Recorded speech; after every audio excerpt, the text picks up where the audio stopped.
একটি গাই তার বন্ধু দাদুর সাথে সমুদ্র ভ্রমণে গিয়েছিল। হঠাৎ একটি বিশাল ঢেউ আসে এবং তাদের নৌকাটি ভারসাম্য হারিয়ে উল্টে যায়। সবাই সমুদ্রের মাঝখানে আটকা পড়ে যায় এবং সেখানে সাহায্যের জন্য কেউ ছিল না। গাড়িটি সমুদ্রের গভীরে তলিয়ে গিয়ে একটি অজানা জায়গায় পৌঁছে যায়।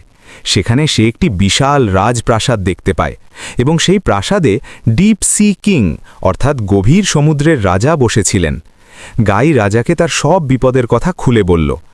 গাই বলল, আপনি যদি আমার উপর এই দয়াটুকু করেন তবে আমি আপনার কাছে চিরঋণী থাকব। রাজা বললেন, শোনো, যদি এই ব্যাপার হয় তবে আমি তোমাকে একটি জাদুকরি সোনার বোর্ড দিচ্ছি। তারপর তিনি বললেন, এই নাও, এটি একটি জাদুকরি বোর্ড। এটি জলে ডুববে না, বরং জলের ওপর দিয়ে চলবে। গাই দ্রুত সেই বোর্ডটি নিয়ে ডুবে যাওয়া মানুষদের বাঁচাতে চলে এলো। এরপর সে সমস্ত ডুবন্ত মানুষকে সোনার বোর্ডে বসিয়ে নিল এবং বোর্ডটি টেনে সমুদ্রের তীরে নিয়ে এসে সবার প্রাণ বাঁচালো। নতুন জীবন ফিরে পেয়ে সবাই গাইকে জড়িয়ে ধরে খুশিতে কাঁদতে লাগল। তখন দাদু বলল, এই গোল্ডেন বোর্ড দিয়ে তুই কি করবি? এটা আমাকে দিয়ে দে, কারণ এটা তোর কোনো কাজে আসবে না। গাই বোর্ডটি দিতে অস্বীকার করল। দাদুর এই কথাটি একদম ভালো লাগলো না এবং সে রেগে গিয়ে গাইকে মারতে শুরু করল, যার ফলে গাই জ্ঞান হারিয়ে মাটিতে পড়ে গেল।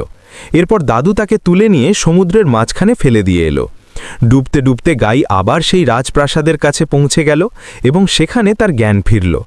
রাজার সেনাপতি গাইকে দেখে রাজাকে সব কথা জানালেন। রাজা বললেন, কি, এমনটা কিভাবে হলো?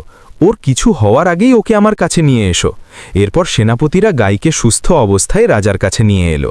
সুস্থ হওয়ার পর গাই রাজাকে দাদুর বেইমানির সব কথা জানালো। রাজা বললেন, সে কি এমন কাজ করেছে? কোনো ব্যাপার না, আমি তোমাকে আরেকটি উপহার দিচ্ছি। রাজা তার সেনাপতিকে পাঠিয়ে একটি জাদুকরি লাঠি আনিয়ে নিলেন। তারপর তিনি তার জাদু দিয়ে গাইকে আস্ত একটি সোনার গাই বানিয়ে দিলেন এবং বললেন, যাও, এখন তুমি সোনার হয়ে গেছো। এখন তোমার থেকে কেউ কিছু কেড়ে নিতে পারবে না। কিন্তু গাইয়ের মনে ভয় ছিল যে কেউ হয়তো তাকে অপহরণ বা কিডন্যাপ করে নেবে। তাই সে একটি গ্রামে চলে গেল।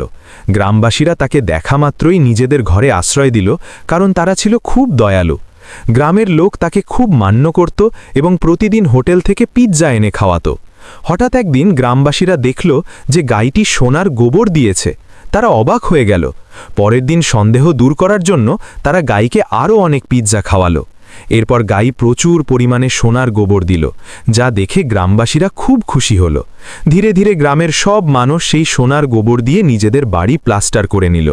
কেউ একজন এই খবর দাদুকে গিয়ে জানালো। দাদু শুনে খুব অবাক হলো এবং গ্রামে গিয়ে বলল, তোমরা আমার গাই আমাকে ফিরিয়ে দাও,